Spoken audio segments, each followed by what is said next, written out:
i-order namin kapsat. Kain tayo. Sarap. I don't like this in the back.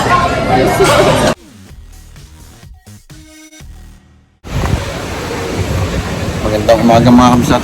Bumili ko ng tubig dito sa baba lang ng tinuluyan namin. At dapat kaninang alas 6 ay nasa airport na kami. Kasi ngayon ang flight namin papuntang China. Bali 10 AM ng umaga. Kaso kinancel naman lahat ng flight.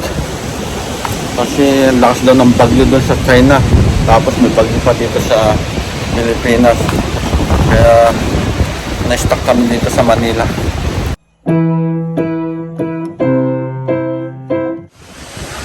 Bili muna ulit ako ng kape ko kapsat. Mahangin pa din, no? O, tignan nyo yung mga puno. Pero kahapon lakas ng ulan eh. Mabuti na lang ngayon, konti na lang. Narinig yata ako ng bagyo kapsat. Bigla lumakas yung hangin. Nandito ako sa Starbucks kapsat. Bumibili ng kape.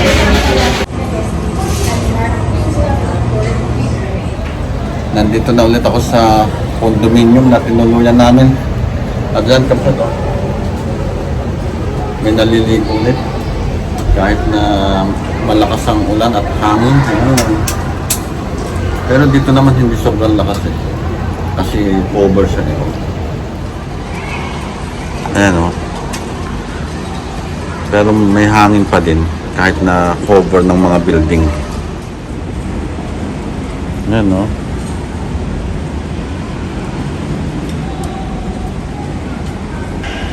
Ayan, nagpapapicture pa doon o. Lalabas kami ulit ni Mrs. Kamsat. Magdidig. Joke. Bibili kami ng almusal namin at dito na lang kami kakain sa kwarto kasi tinatamad yung dalawang anak namin na lumabas at malakas ang hangin.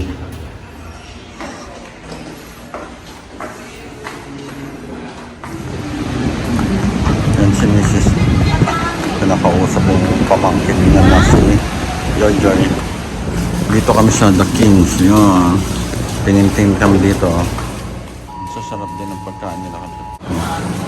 May mga donut din sila kapsat. Ito yung binili namin kapsat. Ayan. Tapos puto daw na bigas.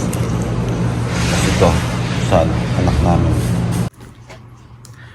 Nandito na ulit kami sa kwarto kapsat. Kain tayo ng puto bigas na sinasabi nila para tikman ko kung totoong masarap. Cheese bread, love. Oh. Not bad. Di ba? Masarap ang cheese bread. Okay lang. It melts in your mouth. Yeah, pero... Masarap sa kapsat. Ayun kapsat, bumaba kami ni Mrs. kasi nag-order na lang kami ng lunch namin sa Mang Inasal. Yan. Kasi medyo pagod pa yung dalawa naming anak. Ipakita ko lang sa inyo ang weather ngayon dito sa Manila kapsat. Ayan. Sumikat na ang araw sa oras na 4 o'clock ng hapon. Pero sa Shanghai, China ay may typhoon pa din kaya cancel ang aming flight. Dapat nandun na kami ngayon. Pababa na yung eroplano namin ngayon doon. Dapat kapsat sa Lunes ay may pasok na si Mrs.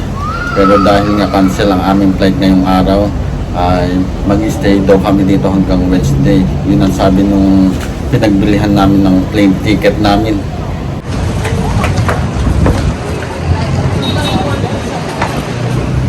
Umulan na naman kapsat. Kaninang alas 4, ganda na ng init. At papunta ulit kami sa mall para kumain ng gabihan kapsat.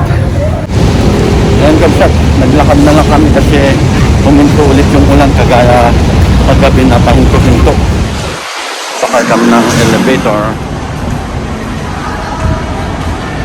Nandito kami sa pathway papuntang Mall of Asia kapsat.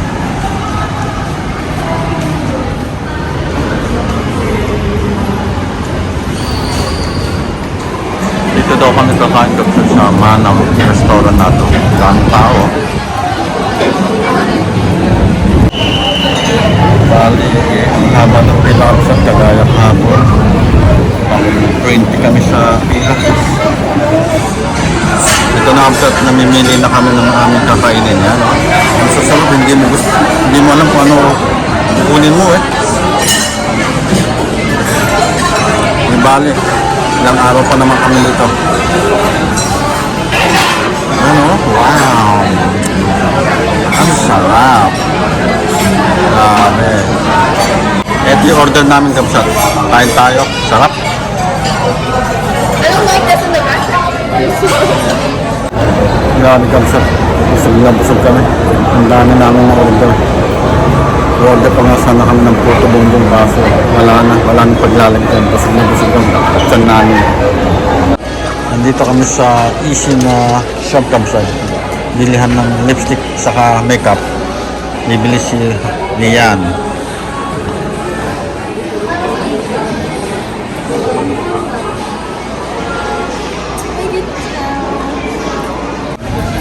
Bili kami ng breakfast namin bukas dito sa Goldilocks.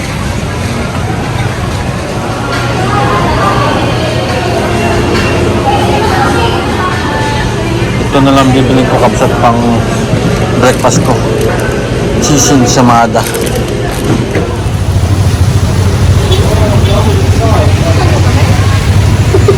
Pauwi na kami, Kamsat, kasi mag-9:30 na ng gabi. Lalakad na naman kami, Kamsat, dito sa kabilang area at mag-electric motor na lang kami kasi walang taxi.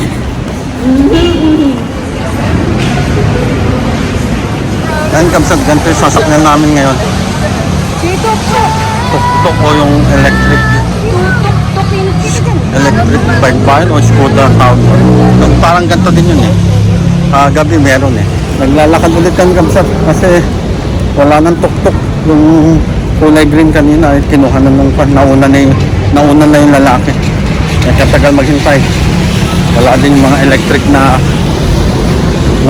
parang tuk-tuk din na ganon.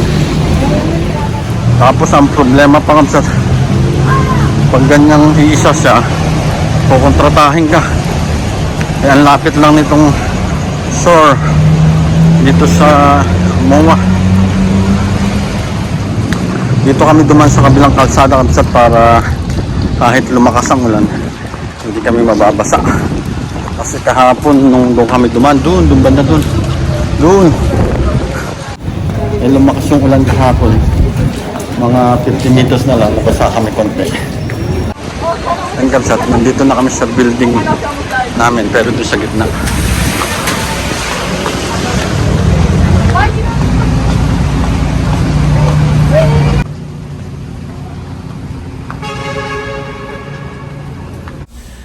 Nandito na kami sa kwarto ulit, Kamsat. Tapusin ko na dito ang aking vlog. At sa ayaw at sa gusto nyo, mag-subscribe. God bless!